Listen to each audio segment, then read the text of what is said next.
I want to go big picture for a moment, which is, this, as we've discussed in the past, this nuclear program in Iran started under the Shah. Like, this topic has been on the table one way or another for half a century.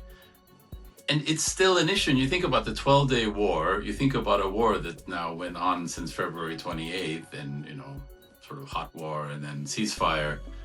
And it's still an issue. It's still unresolved. Like, what's the problem? Like, Henry, what did your gut tell you? Why are we here today still talking about this, still buying time, 60 days of negotiations and so on?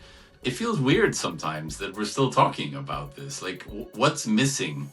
What's missing? What are we not doing? What's missing is you're dealing with a group of people that want to stay in power and understand, like the North Koreans and Chinese, and you could argue every country that has nuclear weapons, that part of the legitimacy and staying power of the government in place that has nuclear weapons, or a nuclear weapons option, is to keep it.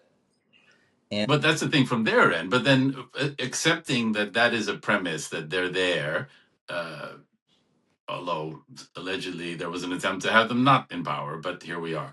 But then what's missing on the West side? You just kind of look at it and go, this has been of concern for so long. And I'm about to ask you about JCPOA, because how can I not?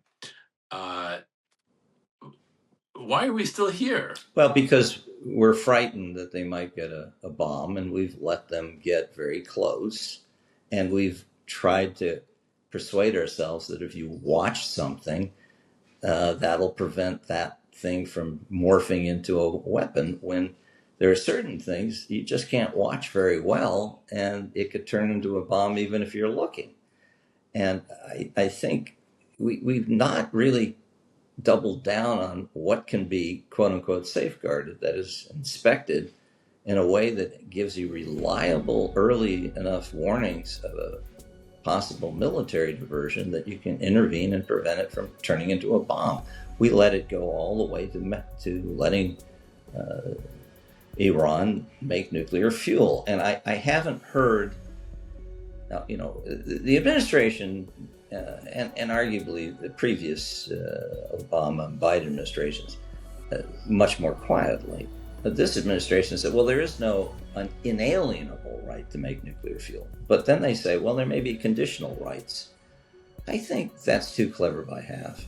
I think you just have to say, you can't let countries get into nuclear weapons, Freudian slip, nuclear fuel making, unless you absolutely are convinced that they're going to be your friend forever. Now, anybody who thinks anybody in the Middle East is going to be their friend forever doesn't read history.